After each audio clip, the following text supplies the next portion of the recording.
it's called Rosie because, my friends and family call me Rosie and they're always like, Rosie, Rosie. Everyone's like Rosie, right? Um, and it's all the stories that I tell my friends and family all the time. And, I think it's been helpful because I'm sure like my friends and family are sometimes sick of me because I talk so much about my problems. I'm like, oh my God, I'm drowning. But I had the studio for a year, so I put all the stories in there. And I actually feel like I've walked out, I've dived into the album talking about all the things I've always wanted to talk about. And I've like now stepped out of the album and I feel like I left it behind. And those stories are just sitting in that album now, which I love.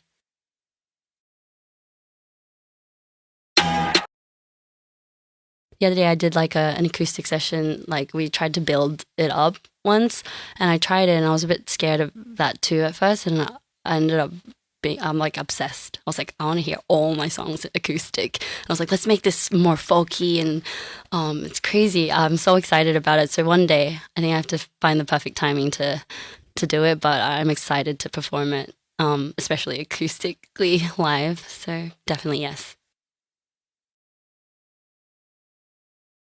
APT is about a Korean drinking game, and it's a song that can make a boring party into a crazy night out. And so, yeah, get ready to party to it. It was one of the days where I was like, the session had ended and they were going to stick around to like just work on production. And I was like, had nothing to do back at the hotel. I didn't really have many friends as well. So I was like, okay, I'm just going to stick around. And I like think I took a nap on the couch while they were working on it and like give a few like notes and stuff, like a cheeseburger. And we were eating that. And then I was like, I'll teach you guys Korean drinking games. And so over like Diet Coke, I taught them this Korean drinking game. And I've taught them a few others, but they were like freaking out over this one song. One game called Apate, and it goes like Apate, Apate, Apate, Apate. It must be the chanting thing, and it's like when everybody's singing it, like I think it just like it's fun. So they were like, would be talking about music, and they'd be like Apate, Apate, Apate, Apate. I'm like, wow, you love this. And then I joked, I was like, we should write a song about it. Ha ha ha. Fast forward, next day comes, and they're like, what should we write about? I was like, should we just write about that drinking song? Should we just try it? It'd be funny. And we did it, and it was like a whole day, and like we finished it. It was really good, and we were like so excited about it. But then I also kind of freaked out because I was like, wait, is this okay? Because no one was Korean in the room.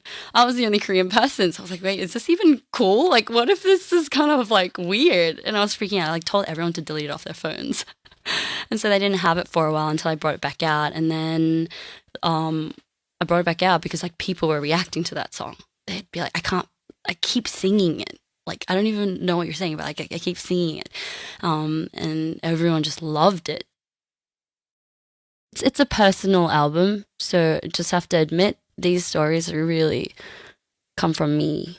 Like, it starts from me yapping on and on about, the things in my life and what goes through my brain.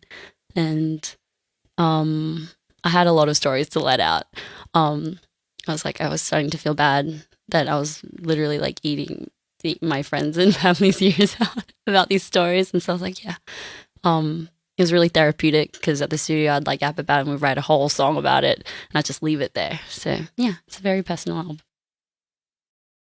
Last year after tour, or yeah, around the time it was ending, I found myself in a studio session out in LA, and that was like the first one. And I was so nervous because usually, like, for us, it's like the songs are more given to us, and we participate a lot in like creative stuff, but you know, building the music up, like, we're not usually part of it.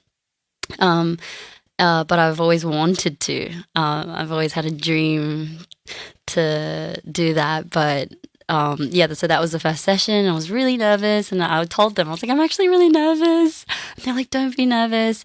And then that day, I think I wrote Vampire Holly. That's not, yeah, like a song that I kind of did like a little tease a few months ago. But anyway, I walked out feeling like, oh my God, this was so much fun. And it was, I felt like I didn't suck at it, and I loved the song. And so like that turned into many more sessions. Ended up going back to it, but I was like nervous. I was like, oh, like I wasn't confident yet. But then my friends and family started listening to like the songs that I had worked on. They're like, Rosie, you should really like do this. You should work on it and you should stack it, and this could be an album, I think. And people, very kind people who were like, I believe in this, I believe in you. And that helped me just find the courage to, like, I flew out to LA like weeks, like 2 weeks straight, and I'd literally do sessions 14 days.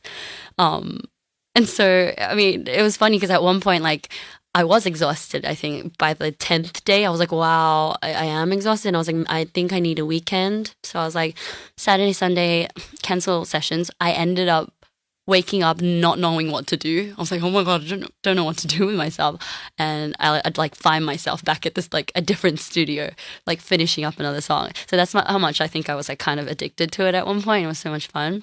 And then that like built on. And then in the process of that, I was also doing like label meetings, trying to be independent, trying to be like, you know, a boss for myself, and put on like a scary face and be like, so what have you got for me? All that. But I like trusted like my intuition, but that was so stressful, like so stressful. And it was not an easy decision because I think I really meant, like, I wanted it to everything to be like the right decision, because I had, you know, this album means so much to me that like I wanted it to be perfect.